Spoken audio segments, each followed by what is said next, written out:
In this project, we are going to look at induction detector project or circuit. As the case may be, we draw the circuit using Pro Tools. You open your Pro Tools and you have already created a project. So I'm just trying to open it now, direct.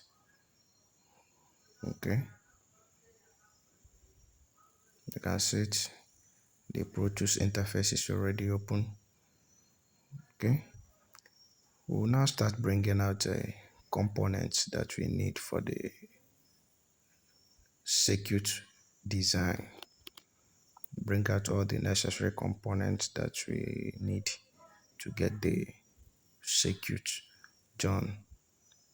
Bring out all the components needed, the antenna, the CD4017, which is the heart of the project, CD4017, our regulator, battery, LED, capacitors, and every other component we need. Okay, let's start the project, the circuit designing. The main heart of the project is CD4017, a Johnson counter IC. It's a Johnson counter. We'll use it for the designing of the circuit and the simulation. We are making the connections as required. Let's just fast forward and get the job done very fast. Get the work done very fast. Making the circuit. Okay, you can see it. Connecting our LED, our capacitor, our buzzer, then power source. Once you are designing with Pro Tools, that particular arrow, that particular symbol that looks like arrow is 5 volts. Okay, we equally created a PCB for it. Equally created a PCB. If you want to print, look at how to make the PCB, how to generate the Garber file, and how to make order from a JLCPCB. I'll show you those things. Let's look at how the circuit PCB was created. Let's just fast forward and get the work done very fast. Placing our components as the case may be.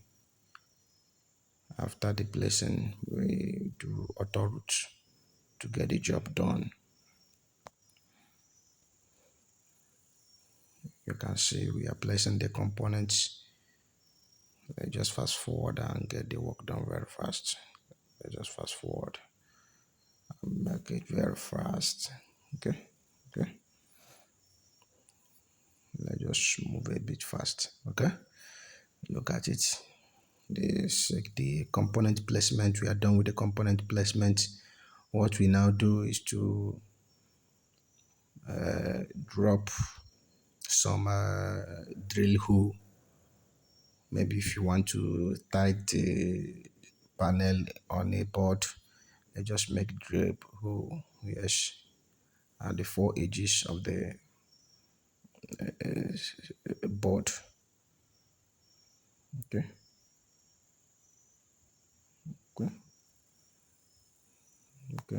place another one there, place another one there.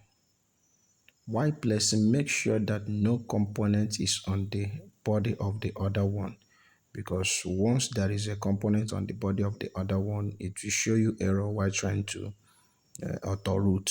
That is to make the cable connection. We call it auto route. That's the word is called auto route. Make sure that every component is on their own, not connecting, not placing on the body of the other one or touching the other one. If it is touching the other one, automatically you will get an error. When you will try to auto route it, you will get an error. Okay, give it a name. You can give it whatever name you want. Okay, you go to power plant generator. You look at it. We have created a power plant generator. Now let's go to auto route to make the wire connections. That was we mean by auto root. You look at that place, there is no error. It marks good to show that there is no error. Let's open the 3D picture of this project. Okay, look at the 3D picture of the project. You see it. The big one there is the battery. You see the IC. You see the capacitors and the regulator and what have you. Every other things that is there. That's the 3D picture of the circuit, how it will look like after we must have print the PCB. This is the way it will look like. And when printing, have it in mind, they will not give you components. You just print and get the board. You fix the components by yourself. Okay, let's remove the components and see how the PCB look like. This is the exact way they will bring the PCB for you. Okay, let's now generate the Garber file that we will upload to the JLPCB site for printing. Okay, check electricity or connections to see if there is any error. Then you the directorate where you want to save it, you select it, then you convert it to be a zip so you can be able to upload it. Okay, look at it. We have generated the Garber file in zip format.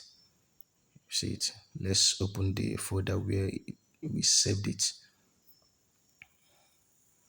Okay, this is the folder where we save it. Open the document, open Garber files, look at it. Okay, that's it there. You can see it.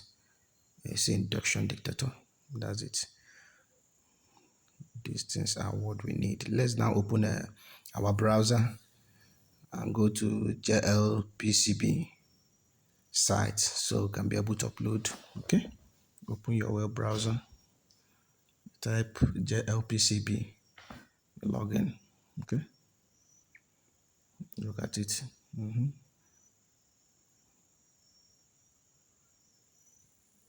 JLCPCB, that's the site. Okay, it's coming. JLCPCB, you can see it. Okay, the page is loading. I'm having a low network, that's why it's behaving that way. Okay, it's coming up. Yeah, click on sign in and log in. Put your credentials. If you have not done that, you create account first. Before that, then you log in. You can see the page is open now. Okay, once the page opens like this, it will now show you the feature again. Okay, you look at it, then you click on add Garber file. That's place. Click on add Garber files. It will open. Bring up a pop-up box. You select that Garber file that you generated, where you save it. We open the folder where we saved it. Garber files. We scroll down, open it, then select it, then click open. It will now automatically upload that Garber file that we generated in the JLCPCB site. Then you make every other necessary things you need. Look at it there. Okay, we have uploaded it. Then you go to your layer settings, thickness, whatever thing that you want to set, any your color, everything that you want to set, you make the settings, then click on save to cart or maybe direct purchasing. This is the hardware construction of it. You can look at it. The light is blinking. That's the way we solder it. Okay, once you bring it close to anywhere there is a induction, AC induction, you don't need to touch it. Once you bring it there, the alarm will be, the LED will start blinking. You can see it. The LED will start blinking. That's it. There is no induction there. Okay, let's take this one. Once you bring it close, you see it, it will start